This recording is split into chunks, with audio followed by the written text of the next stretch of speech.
शब्द एखाद्या माणसाला झोपडपट्टीतून उठवून आभाळाची उंची गाठायला मदत करू शकतात आणि तेच शब्द एखाद्या माणसाच्या काळजावर खोलवर जखमा करून त्याचं आयुष्य उद्ध्वस्त करू शकतात.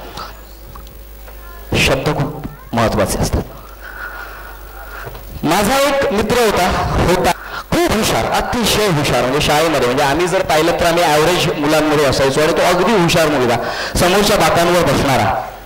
त्याचं आयुष्यात एकच स्वप्न होतं, वडिलांना खुश ठेवायचं.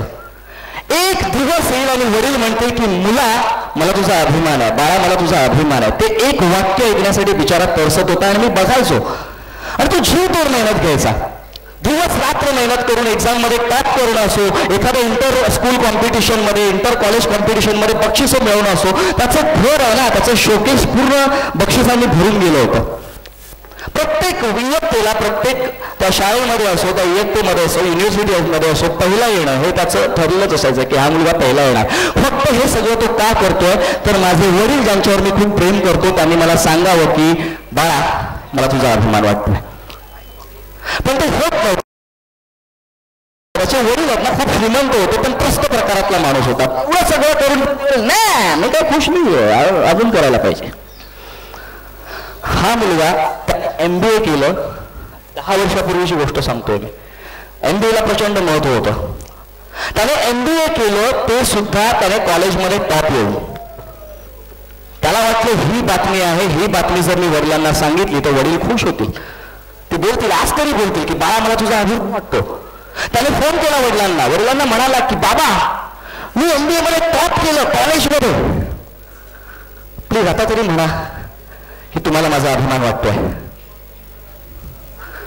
वडील दुसऱ्या बाजूने म्हणाले बाळा मी बिझी आहे, फोन ठेव. मी बिझी आहे, फोन ठेव. बस त्याला कळलं आता मी काहीही केलं ना तरी माझे वडील खुश होणार नाहीत. काहीही केलं, माझा जीव जरी दिला तरी माझे वडील खुश होणार नाहीत. त्याला कळलं माझं आयुष्य व्यर्थ आहे. मी इतकं करून सुद्धा ज्यांच्यावर मी इतकं प्रेम करतो त्याला माझा अभिमान असू नये, माझ्या वडिलांना माझ्यावर अभिमान असू नये. त्याला कळलं की आता आपलं आयुष्य संपलेलं आहे. तो दारू प्यायला लागला, ड्रग्ज घ्यायला लागला. इतका हुशार मुलगा पुढच्या 5 वर्षांमध्ये अशी वेळ आली की तो ICU मध्ये ऍडमिट होता. शेवटच्या घटका मोजत होता. ECG वरती लाईन अशी वर खाली होत होती. बाप श्रीमंत, जगातले टॉप 5 डॉक्टर्स त्यांनी तिथे आणले होते, जगातले टॉप 5 डॉक्टर्स. आणि म्हणत होता की याला वाचवा, जितका पैसा लागेल तेवढा देतो पण याला वाचवा. सगळे प्रयत्न करत होते पण शेवटी ती लाईन जी वर खाली होत होती करून सरळ झाले. He was dead. जगातले 5 मोठे डॉक्टर्स त्याला वाचवू शकले नाहीत. एक वाक्य त्याला वाचवू शकलं असतं की बाळा मला तुझा अभिमान वाटतो. ते वाक्य त्याला मिळालं नाही.